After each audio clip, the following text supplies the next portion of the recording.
நான் என்ன நினச்சேன்னா, தோல்வியோடு நம்முடைய திரை வாழ்க்கை முடியக்கூடாது.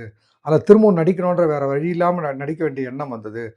அப்படிதான் நான் நடிச்சேன். அதனால தான் சந்திரமுகி படத்தில கூட நான் வந்து பேசும்போது, வெற்றியில கூட நான் வந்து யானைன்னு நெனச்சீங்களா? நான் விழுந்துருவேன்னு நெனச்சீங்களா? நான் குதிரை டக்குன்னு எந்திரிச்சுருவேன்லாம் சொன்னேன்ல. அது சொல்ல வச்சதும் பாபா தான். அதுக்கப்புறமும் தொடர்ந்து நான் சினிமால இருக்கணும், இருக்கணும் என்ன தொடர்ந்து நடத்திக்கிட்டு வரதே அவர் தான். அதனால வந்து நான் எது செய்றேனோ, அது பாபாஜி சொல்லி தான் செய்றேன் அப்படின்னு ரஜினி திரும்ப திரும்ப சொல்லிக்கிட்டு இருக்காரு. படையப்பா படத்தில ஒரு வசனம் வரும். மாப்பிள்ளை இவரு தான், ஆனா சட்டை என்னோடது அப்படின்னு வரும். அது உண்மையிலேயே வந்து ரஜினிகாந்த் விஷயத்தில ஒரு முறை நடந்தது. என்ன நடந்ததுன்னா, சிங்கப்பூர்ல கலை விழா. அந்த கலை விழாவுக்கு போறாங்க. எல்லாம் கமல், ரஜினி, விஜயகாந்த் தலைமையில எல்லாரும் போறாங்க. போகும்போது ஏர்போர்ட்ல இறங்குறாங்க. இறங்குன உடனே ரஜினிக்கு வந்து பயங்கர குஷியில இருக்காரு. ஏற்கனவே அவர் குஷியா இருப்பாரு. இன்னும் குஷியாயிட்டாரு. அவர் கார் தனியா வச்சிருந்தாங்க. ஏர்போர்ட்லேருந்து ஹோட்டல்ல தங்கியிருந்த ஹோட்டலுக்கு போறதுக்கு. இவரு என்ன சொல்றாரு, "அதெல்லாம் கிடையாது. நான் எதுக்கு வந்து கார்ல வரணும்?